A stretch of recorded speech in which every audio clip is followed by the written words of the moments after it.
সৌদিতে যাওয়ার পর নানাভাবে নির্যাতন করেছে নিয়োগকর্তা। বিস্তারিত জানতে ভিডিওটির শেষ পর্যন্ত দেখুন।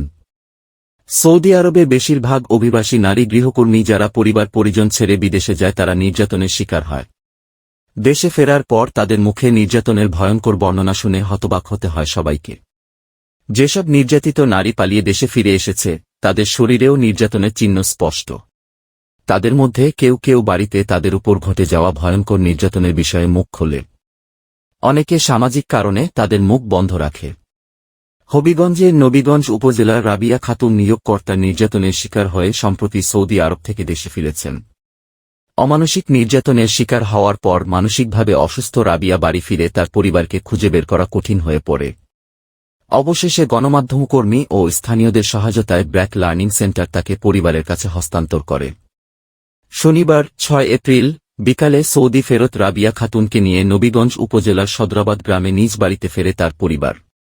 রাবিয়া নবীগঞ্জ উপজেলার আউশকান্দি ইউনিয়নের সদরাবাদ গ্রামের নবীর হোসেনের মেয়ে ও কাজল উল্লাহর স্ত্রী।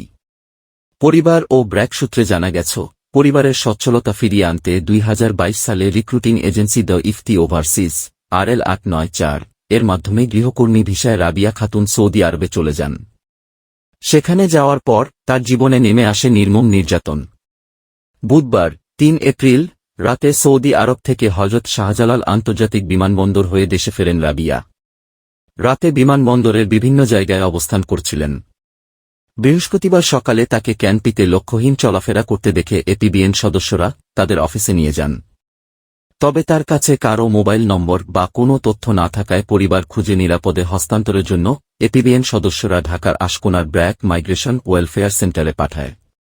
রাবিয়ার পরিবারের সন্ধান পেতে ব্র্যাক মাইগ্রেশন ওয়েলফেয়ার সেন্টারের ম্যানেজার মো.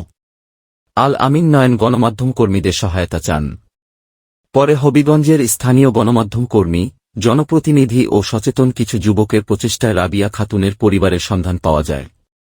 ব্র্যাক মাইগ্রেশন ওয়েলফেয়ার সেন্টারের ম্যানেজার মো. আল আমিন নয়নের সঙ্গে যোগাযোগ হয় রাবিয়ার পরিবারের। মায়ের সন্ধান পেয়ে শুক্রবার 5 এপ্রিল রাতেই রাবিয়া খাতুনের মেয়ে তাসলিমা আক্তার ঢাকার উদ্দেশ্যে রওনা দেন। শনিবার 6 এপ্রিল সকালে ব্র্যাক মাইগ্রেশন ওয়েলফেয়ার সেন্টারের কর্মকর্তারা রাবিয়াকে তার পরিবারের কাছে হস্তান্তর করেন। শনিবার বিকালে সৌদি ফেরত এই নারীকে নিয়ে নবীগঞ্জ উপজেলার সদরাবাদ গ্রামে নিজ বাড়িতে ফেরে পরিবার। বেসরকারি উন্নয়ন সংস্থা ব্র্যাকের রয়েছে আলাদা অভিবাসন কর্মসূচি। প্রতিষ্ঠানটি থেকে প্রাপ্ত তথ্যমতে 2016 থেকে 2022 সাল পর্যন্ত 7 বছরে 714 নারী শ্রমিকের লাশ এসেছে দেশে, যার মধ্যে স্বাভাবিক মৃত্যুর সনদ লেখা লাশের সংখ্যা 262। প্রতিষ্ঠানটি বলেছে, সবচেয়ে বেশি মৃত্যু ঘটেছে সৌদি আরব ও জর্দান, লেবানন, ওমানে। এই সময়ে মারা গিয়েছেন সৌদি আরবে 202 জন, জর্দানে 96 জন, লেবাননে 7-8 জন ও ওমানে 5-8 জন। সালের হিসেবে 2016 থেকে 2022 সাল পর্যন্ত মৃত্যুর সংখ্যায় সবচেয়ে বেশি সংখ্যক মৃত্যু ঘটেছিল 2019 সালে 139 জন। এছাড়াও 2016 সালে 52 জন, 2017 সালে 94, 2018 সালে 110, 2020 সালে 80, 2021 সালে 122 এবং 2022 সালে 117 জন। সবচেয়ে বেশি 3.7% ছিল স্বাভাবিক মৃত্যু। এছাড়া মস্তিষ্কে রক্তক্ষরণজনিত 1.9%, আত্মহত্যা 1.6%, দুর্ঘটনা 1.5% এবং অন্যান্য কারণে 1.3% নারী শ্রমিকের মৃত্যু হয়। বছরে গড়ে 3 থেকে 4 হাজার নারী ফিরতে বাধ্য হন। 1991 সাল থেকে 2023 সাল পর্যন্ত 1-2 লাখ নারী শ্রমিক বিদেশে গেছেন। অতিরিক্ত কাজের চাপ, শারীরিক, মানসিক ও যৌন নির্যাতনের কারণে দেশে ফিরে আসেন তাদের অনেকেই। বিদেশে নির্যাতনের কারণে মারা যান অনেক নারী কর্মী। মৃত নারী শ্রমিকের পরিবারের সদস্যসহ অভিবাসন বিশেষজ্ঞরা মৃত্যুর এই কারণ বা অধিকাংশ ক্ষেত্রে স্বাভাবিক মৃত্যুর বিষয়ে প্রশ্ন তুলছেন। রাবিয়া খাতুনের স্বামী কাজল উল্লাহ বলেন, আমার স্ত্রী সৌদি আরব যাওয়ার পর মাঝে মধ্যে যোগাযোগ হয়েছিল। যাওয়ার পর থেকে তার উপর নানাভাবে নির্যাতন করে নিয়োগকর্তা। বিগত 1 মাস ধরে তাকে ফোনে পাওয়া যাচ্ছিল না। আমরা খুব চিন্তিত ছিলাম। শুক্রবার সন্ধ্যায় স্থানীয় সাংবাদিকদের মাধ্যমে খবর পাই তিনি দেশে এসেছেন, তিনি ঢাকার ব্র্যাক সেন্টারে আছেন। পরে আমার মেয়ে ঢাকায় গিয়ে তাকে বাড়িতে নিয়ে আসে।